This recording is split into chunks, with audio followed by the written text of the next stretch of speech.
শুভেচ্ছা। বাঙালিয়ানার প্রদোষের সংবাদে স্বাগত।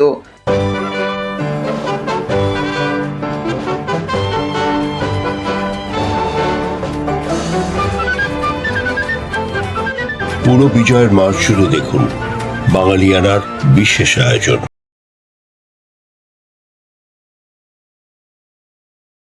শুরুতেই শুনে নিচ্ছি সংবাদ শিরোনাম। দিল্লির বাংলাদেশ দূতাবাসে উগ্র হিন্দুত্ববাদীদের বিক্ষোভের ঘটনায় দুই দেশের কথার লড়াই। ভারত বলছে নিরাপত্তা ঝুঁকি নেই, নিরাপদ এলাকায় বিক্ষোভ কেন? প্রশ্ন ঢাকার। অ্যাপোস্টিল সেবার ক্লোন ওয়েবসাইট তৈরি করে হাজারো বাংলাদেশির ব্যক্তিগত তথ্য হাতিয়ে নিয়েছে একটি গোষ্ঠী। প্রকাশ্যে মিলছে তথ্য। এবার অন্যান্য সংবাদের সঙ্গে বিস্তারিত। বিদেশে পড়াশোনা, চাকরি বা ব্যবসায়িক কাজে প্রয়োজনীয় নথি সত্যায়নের জন্য সরকারি অ্যাপোস্টিল সেবায় আবেদন করতে গিয়ে অন্তত ১,১০০ জন নাগরিকের ব্যক্তিগত নথি একটি ওয়েবসাইটে ফাঁস হয়ে গেছে। এর মধ্যে রয়েছে জাতীয় পরিচয়পত্র, পাসপোর্ট, বিয়ের সনদ, শিক্ষা সনদ, ট্রেড লাইসেন্স, ব্যবসায়িক চুক্তিপত্র সহ ব্যক্তিগত নানা তথ্য। সরকারি ওয়েবসাইটে নিজেরা সরাসরি আবেদন না করে দোকান বা মধ্যস্থকারীর মাধ্যমে আবেদন করেছিলেন বলে ভুক্তভোগীরা জানিয়েছেন। তবে সাইবার নিরাপত্তা বিশেষজ্ঞরা বলছেন, নাগরিক নিজে বা দোকানের মাধ্যমে আবেদন করুক না কেন, সরকারি সেবার আদলে তৈরি ভুয়া প্ল্যাটফর্মে এত বিপুল পরিমাণ তথ্য জমা পড়া ডিজিটাল গভর্নেন্সের বড় ধরনের দুর্বলতার ইঙ্গিত দেয়। মাইগভ বিডি প্ল্যাটফর্মের আওতায় অ্যাপোস্টিলের সরকারি ওয়েবসাইটটি পরিচালিত হয় .বিডি ডোমেইনের মাধ্যমে। তবে যে ওয়েবসাইটে নাগরিকদের ব্যক্তিগত তথ্য ফাঁস হয়েছে সেটি পরিচালিত হচ্ছে .নিউজ ডোমেইনের মাধ্যমে। A2I এর কর্মকর্তারা বলছেন, সরকারের ওয়েবসাইটের মতোই একই রকম একটি ভুয়া ওয়েবসাইট তৈরি করে প্রতারণা করছে একটি চক্র। ভুয়া ওই ওয়েবসাইট ঘুরে দেখা গেছে গত 12ই অক্টোবর থেকে 11ই ডিসেম্বর পর্যন্ত অন্তত ১,১০০ নাগরিকের ভুয়া অ্যাপোস্টিল সনদ তৈরি করা হয়েছে। সনদের সঙ্গে সেখানে এনআইডি, নিকাহনামা, শিক্ষা সনদ, পাসপোর্ট সহ ব্যবসায়িক নথিও রয়েছে। কেউ চাইলেই সহজে এসব তথ্য দেখতে পাচ্ছে।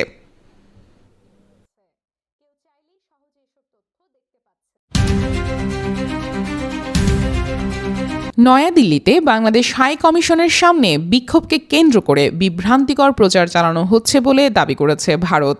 দেশটির পররাষ্ট্র মন্ত্রণালয়ের মুখপাত্র রণধীর জয়সওয়াল বলেছেন, ওই বিক্ষোভকে কেন্দ্র করে বাংলাদেশ দূতাবাসের জন্য কোনো নিরাপত্তা ঝুঁকি তৈরি হয়নি।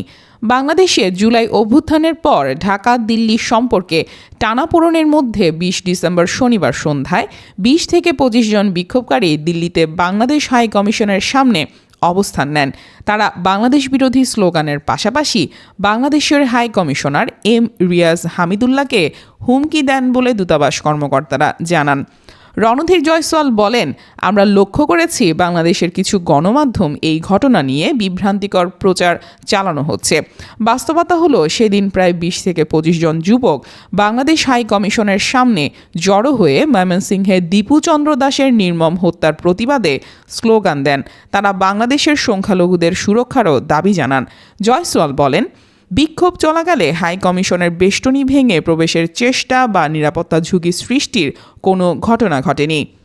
কয়েক মিনিটের মধ্যে পুলিশ বিক্ষোভকারীদের ছত্রভঙ্গ করে দেয়। এদিকে বাংলাদেশ হাই কমিশনের সামনে চরমপন্থী হিন্দু সংগঠনের সদস্যদের আসতে দেওয়া হয়েছে কেন, সে প্রশ্ন তুলেছেন পররাষ্ট্র উপদেষ্টা তৌহিদ হোসেন। এই ঘটনার পর থেকে দিল্লিতে নিয়োজিত বাংলাদেশের হাই কমিশনারের পরিবার ঝুঁকি অনুভব করছে বলে জানিয়েছেন তিনি।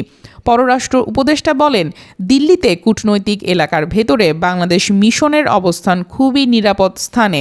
সেখানে হিন্দু চরমপন্থীরা ওই এলাকার মধ্যে আসতে পারবে কেন? তাহলে তাদের আসতে দেওয়া হয়েছে, এমন ঘটনা প্রত্যাশিত নয়।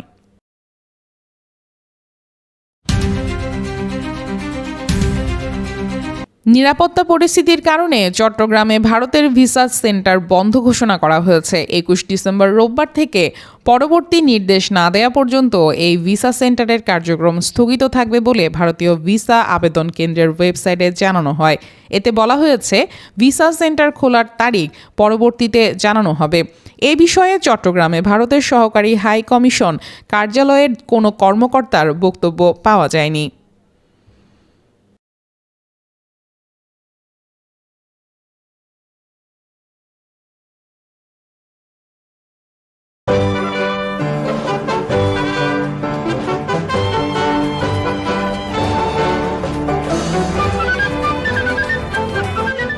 বিজয়ের মাস জুড়ে দেখুন বাঙালিয়ানার বিশেষ আয়োজন। 1971 সালের ডিসেম্বর ধীরে ধীরে বৃদ্ধি পাচ্ছিল বাংলার মুক্তাঞ্চলের মানচিত্র। অবস্থা বেগতিক দেখে পাকিস্তানি হানাদার বাহিনীও বাড়াচ্ছিল হিংস্র নৃশংসতার থাবা। রক্তাক্ত সেই সময়েই অস্ফুটে বেজে চলছিল বিজয়ের গান। সারা বিশ্বের ইথারে ইথারে উচ্চারিত হচ্ছিল বজ্র নির্ঘোষে একটি নাম, যে নাম মাথা নত করতে জানে না। রক্ত স্নাত সে নাম বাংলাদেশ। বাংলার পূর্ণ বিজয়ের ক্ষণগণনায় আজ 21শে ডিসেম্বর উত্তরবঙ্গের বিভিন্ন স্থান থেকে পাক সেনারা নাটোরে এসে সমবেত হয়। নাটোরে আসে মিত্র বাহিনীও। 21শে ডিসেম্বর তৎকালীন নাটোর গভর্নর হাউসে 141 জন অফিসার, 118 জন জেসিও, 5450 জন সিপাহী এবং 1856 জন প্যারামিলিশিয়া নিয়ে পাকিস্তান সেনাবাহিনীর অধিনায়ক মেজর জেনারেল নজর শাহ ও ব্রিগেডিয়ার নওয়াব আহমেদ আশরাফ আত্মসমর্পণ করেন। নাটোরে আত্মসমর্পণ দলিলে লেফটেন্যান্ট জেনারেল লক্ষ্মণ সিং মিত্রবাহিনীর পক্ষে স্বাক্ষর করেন। 10,773টি অস্ত্র সহ জমা হয় ট্যাঙ্ক, মর্টার সহ অসংখ্য সাঁজোয়া যান। আত্মসমর্পণের খবরে সারা দিন ধরে শহরে চলে বিজয় মিছিল আর উল্লাস। এদিকে ঈশ্বরদী শহরের অবাঙালি অধ্যুষিত লোকশেডে রাজাকার ও পাক হানাদার বাহিনীর সঙ্গে মুক্তিযোদ্ধাদের চলতে থাকা যুদ্ধ সেনাবাহিনীর আত্মসমর্পণের মধ্য দিয়ে শেষ হয়। 33 জন মুক্তিযোদ্ধার আত্মত্যাগের মধ্য দিয়ে সম্পূর্ণ শত্রুমুক্ত হয় ঈশ্বরদী। রাওয়ালপিন্ডিতে বিদেশি সংবাদদাতাদের জন্য আয়োজিত নৈশভোজে পাকিস্তানের নতুন প্রেসিডেন্ট জুলফিকার আলী ভুট্টো বলেন, শেখ মুজিব এখনো কারাগারে রয়েছেন, তবে শীঘ্রই তাকে মুক্তি দিয়ে গৃহবন্দী করে রাখা হবে। এদিকে কলকাতায় অবস্থানরত বাংলাদেশ সরকার ভারত সরকারের প্রতিনিধি ডিপি ধরের সঙ্গে উদ্বাস্তু প্রত্যাবর্তন বিষয়ে বিস্তারিত আলোচনা করেন। এ প্রত্যাবাসনে আনুমানিক ব্যয় নির্ধারণ করা হয় 10 কোটি পাউন্ড। ভারতের প্রধানমন্ত্রী ইন্দিরা গান্ধী নয়াদিল্লিতে পরিকল্পনা কমিশনের এক সভায় বলেন, যুদ্ধোত্তর বাংলাদেশের অর্থনৈতিক পুনরুজ্জীবনে সহায়তা দানে ভারত প্রতিশ্রুতিবদ্ধ। মুক্তিবাহিনীর প্রধান সেনাপতি কর্নেল এম.এ.জি. ওসমানী এদিন ঢাকা এসে পৌঁছবার কথা থাকলেও শেষ মুহূর্তে গুরুত্বপূর্ণ কাজের কারণে তার ঢাকা প্রত্যাবর্তন স্থগিত করা হয়। সদ্য স্বাধীন বাংলাদেশের অভ্যন্তরে যুদ্ধের কারণে 1.5 থেকে 2 কোটি মানুষ উদ্বাস্তু হয়েছেন বলে এতদ বিষয়ক কর্মরত ব্রিটিশ সংস্থাগুলো জানায়। তারা আরো জানায়, এরা যুদ্ধকালে নিজের বাড়ি ছেড়ে অন্যত্র আশ্রয় নিতে বাধ্য হয়েছিলেন। ভারতে আশ্রয় গ্রহণকারী উদ্বাস্তুর সংখ্যা মিলে সর্বমোট উদ্বাস্তু হয়েছে প্রায় 3 কোটি মানুষ। পাকিস্তানের প্রেসিডেন্ট জুলফিকার আলী ভুট্টো, পাকিস্তানের মুসলিম লীগ নেতা, পূর্ব পাকিস্তানের প্রাক্তন মুখ্যমন্ত্রী 6 ডিসেম্বর 1971 পাকিস্তানের প্রধানমন্ত্রীর দায়িত্বপ্রাপ্ত নুরুল আমিনকে পাকিস্তানের ভাইস প্রেসিডেন্ট নিয়োগ দেন। পাকিস্তানের প্রাক্তন প্রেসিডেন্ট জেনারেল ইয়াহিয়া খান, তার chief of staff general Abdul Hamid Khan এবং নিরাপত্তা সচিব major general Ghulam Umar Khan, principal officer lieutenant general Pirzada, quartermaster general Abu Bakar Osman Mitha, major general Khodabaksh, major general Kayani, air marshal রহিমকে নিজ নিজ সংশ্লিষ্ট বাহিনী থেকে বরখাস্ত করা হয়।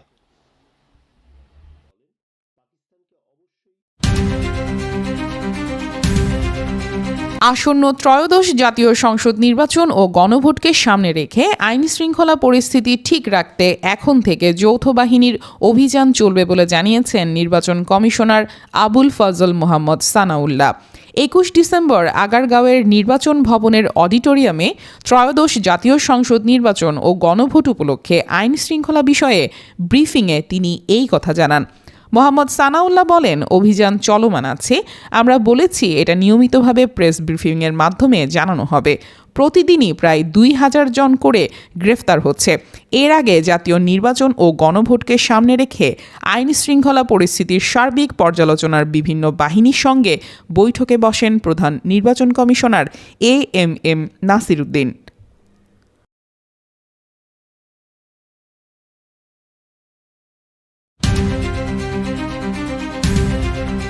ইনকিলাব মঞ্চের মুখপাত্র শরীফ ওসমান হাদির হত্যাকারী ফয়সাল সম্পর্কে সুনির্দিষ্ট তথ্য নেই বলে জানিয়েছেন অতিরিক্ত আইজিপি খন্দকার রফিকুল ইসলাম। 21 ডিসেম্বর স্বরাষ্ট্র মন্ত্রণালয়ে জরুরি সংবাদ সম্মেলনে এই কথা জানান তিনি। অতিরিক্ত আইজিপি বলেন, ফয়সালের শেষ অবস্থান নিয়ে আমাদের কাছে সুনির্দিষ্ট তথ্য নেই। এটা পেতে আমাদের বাহিনী ও গোয়েন্দা সংস্থা কাজ করছে। তবে সে যে দেশের বাইরে চলে গেছে এমন নির্ভরযোগ্য তথ্য পাইনি। অনেক সময় অপরাধীদের অবস্থান নিয়ে বিভ্রান্তি ছড়ানো হয়। এই হত্যাকাণ্ডকে রাজনৈতিক হত্যাকাণ্ড বলা হচ্ছে। কোনো রাজনৈতিক দলের সম্পৃক্ততা পেয়েছেন কিনা এমন প্রশ্নের উত্তরে তিনি বলেন, আমরা এখনও স্পেসিফিক কোনো রাজনৈতিক দলের সম্পৃক্ততা পাইনি, তবে আমরা সঠিক তথ্য পেতে চেষ্টা করে যাচ্ছি।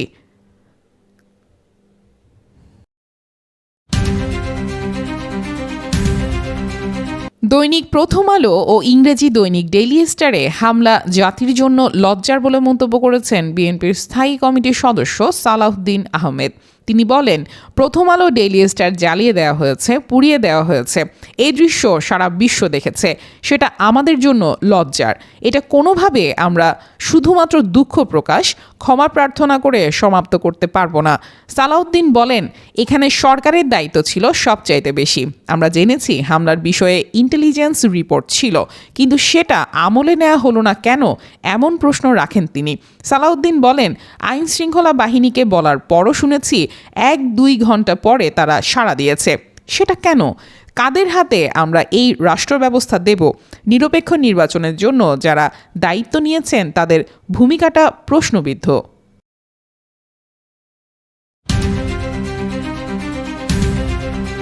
পুড়িয়ে দেওয়া কার্যালয় সংস্কারে সরকার কিংবা কোনো প্রতিষ্ঠানের কাছ থেকে অনুদান নেবে না উদীচী শিল্পী গোষ্ঠী। তারা সংস্কারের জন্য অর্থ সংগ্রহ করবে গণচাঁদা তুলে। 21 ডিসেম্বর রোববার উদীচীর একাংশের ভারপ্রাপ্ত সভাপতি মাহমুদ সেলিম এবং সাধারণ সম্পাদক অমিত রঞ্জন দে এক যৌথ বিবৃতিতে এই ঘোষণা দেন।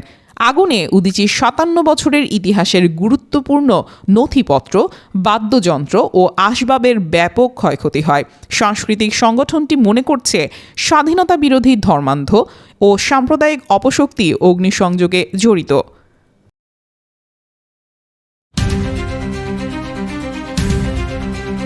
দেশের ঐতিহ্যবাহী সাংস্কৃতিক সংগঠন ছায়ানট ভবনে হামলা, ভাঙচুর ও লুটপাটের ঘটনায় মামলা হয়েছে।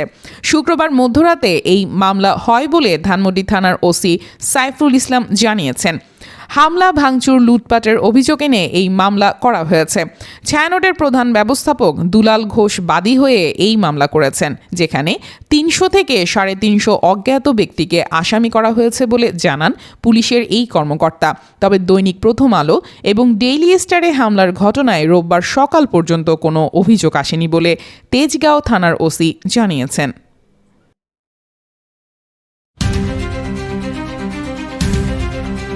মুক্তিযুদ্ধের উপসেনাপতি, বাংলাদেশ বিমান বাহিনীর প্রথম প্রধান আব্দুল করিম খন্দকার বীরুত্তমকে বিদায় জানালো বাংলাদেশ। 21 ডিসেম্বর রোববার জাতির এই শ্রেষ্ঠ সন্তানকে রাষ্ট্রীয় মর্যাদা দেওয়া হয় বিমান বাহিনী ঘাঁটি বাসারে। এরপর পূর্ণ সামরিক মর্যাদায় সামরিক কবরস্থানে দাফন করা হয়। 71-এর এই 20 সেনানীকে নিয়ে বাঙালিয়ানার বিশেষ প্রতিবেদন দেখবেন সংবাদ শেষ হওয়ার পর।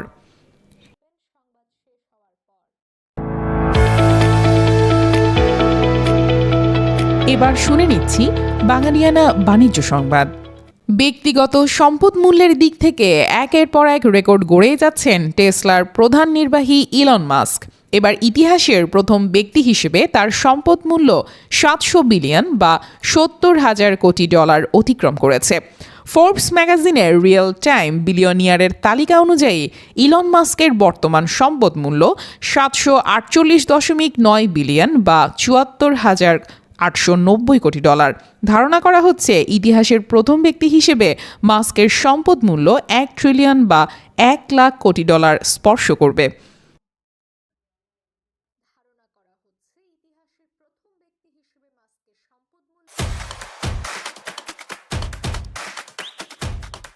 এবার শুনে নিচ্ছি বাঙালিয়ানা ক্রীড়া সংবাদ। 20 ডিসেম্বর ছিল কিলিয়ান এমবাপ্পের 27তম জন্মদিন, আর এদিনই রিয়াল মাদ্রিদের হয়ে খেলতে নেমে আইডল ক্রিশ্চিয়ানো রোনালদোর একটি রেকর্ডে ভাগ বসিয়েছেন এই ফরাসি তারকা। স্প্যানিশ ক্লাবটির হয়ে এক ক্যালেন্ডার বর্ষে সবচেয়ে বেশি গোলের রেকর্ড এখন যৌথভাবে রোনালদো ও এমবাপ্পের। শনিবার রাতে লা লিগার ম্যাচে সেভিয়াকে 2-0 গোলে হারিয়েছে রিয়াল মাদ্রিদ। ম্যাচের 86তম মিনিটে পেনাল্টি থেকে রিয়ালের দ্বিতীয় গোলটি করেন এমবাপ্পে। 2025 সালে এটি তার 59তম গোল। 2013 সালে রিয়ালের জার্সিতে 59তম গোল করেছিলেন রোনালদো। বাঙালিয়ানা প্রদোষের সংবাদ শেষ হলো। ধন্যবাদ। 1971 সালের মে মাসের মাঝামাঝি সময় থেকে মুক্তিবাহিনীর বিমান উইং গঠনের জন্য প্রথমবারের মতো পরিকল্পনা করা হয়েছিল। মে মাসের দ্বিতীয় সপ্তাহে ঢাকা থেকে রওনা দিয়ে সীমান্ত অতিক্রম করে ভারতের আগরতলায় চলে যান পাকিস্তান বিমান বাহিনীর বেশ কয়েকজন বাঙালি অফিসার। উদ্দেশ্য মুক্তিযুদ্ধে যোগদান। এই অফিসারদের মধ্যে ছিলেন group captain Abdul Karim Khandakar, wing commander Khademul Bashar, squadron leader M Sadaruddin, flying officer Badrul Alam. আগরতলায় পৌঁছানোর পর ভারত সরকারের উদ্যোগে এই অফিসারদের নিয়ে যাওয়া হয় দিল্লিতে।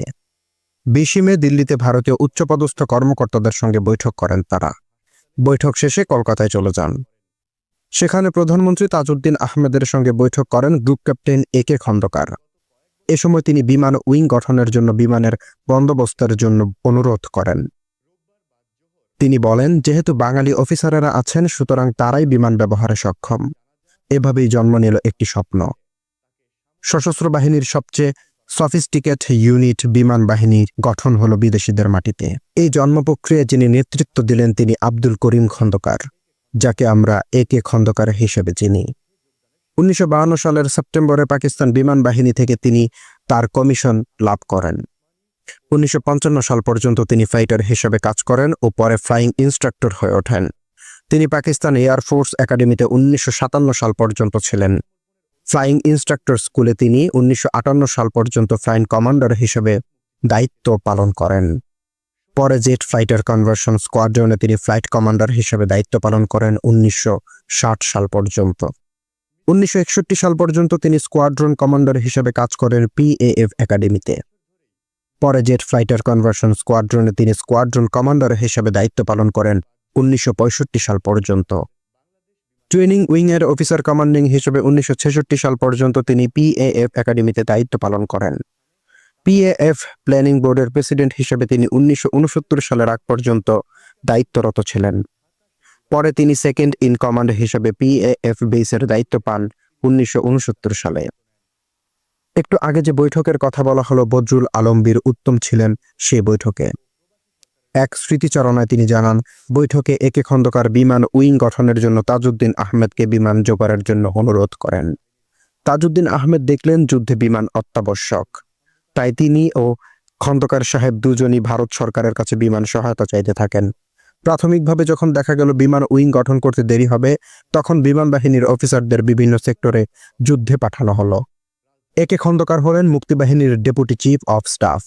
জুলাই মাসের শেষের দিকে তাজউদ্দিন আহমেদের আহ্বানে ভারতীয় প্রতিরক্ষা সচিব কে বিলাল, ভারতীয় বিমান বাহিনীর প্রধান এয়ার চিফ মার্শাল PC লাল সহ উচ্চপদস্থ ভারতীয় অফিসারদের সঙ্গে বৈঠক করেন একে খন্দকার। এ সময় একে খন্দকার আবারও বিমান চেয়ে অনুরোধ করেন। বৈঠকে নানা নিয়ম নীতির প্রসঙ্গ দেখিয়ে মুক্তিবাহিনীকে সরাসরি বিমান সহায়তা দিতে অপারগতা জানায় ভারত সরকার। সেপ্টেম্বরের শুরুর দিকে ভারত সরকার বাংলাদেশকে 3টি বিমান দিতে পারবে বলে জানায়। এই 3টি বিমানের মধ্যে ছিল যোধপুরের মহারাজার দেওয়া উপহার একটি ডাকোটো DC-3 পরিবহন বিমান, একটি DHC-3 টুইন আটার পর্যবেক্ষণ বিমান ও একটি শস্য ক্ষেতে ঔষধ ছিটানোর কাজে ব্যবহৃত অ্যালোয়েট-3 হেলিকপ্টার। সবগুলোই সিভিলিয়ান। কিন্তু একে খন্দকারের ঐকান্তিক চেষ্টায় সেই পরিবহন, কীটনাশক ছিটানো আর পর্যবেক্ষণের উড়োজাহাজই হয়ে উঠল সঙ্গী। গঠিত হলো বাংলাদেশের প্রথম এয়ার ইউনিট, একে খন্দকারের নামের সঙ্গে মিলিয়ে, যার নাম অপারেশন কিলো ফ্লাইট। 1971 সালে 16 ডিসেম্বর পাকিস্তান বিমান বাহিনীর আত্মসমর্পণ অনুষ্ঠানে বাংলাদেশের প্রতিনিধি হিসেবে ছিলেন একে খন্দকার। পরে তিনি রাজনীতিতেও যোগ দেন, দুবার হন মন্ত্রী। কিন্তু একে খন্দকার সেই মানুষ হিসেবে ইতিহাসে অমর হয়ে থাকবেন, যার নামে একটি পরিত্যক্ত রানওয়ে থেকে উড়েছিল একটি দেশের প্রথম সামরিক ফ্লাইট। সঙ্গী ছিল কয়েকটি ভাঙাচোরা সিভিলিয়ান উড়োজাহাজ। তবে একে খন্দকাররা এতে দমেননি। তারা বাংলার আকাশকে মুক্ত করেছিলেন, যে নীল আকাশ আজ স্বাধীন।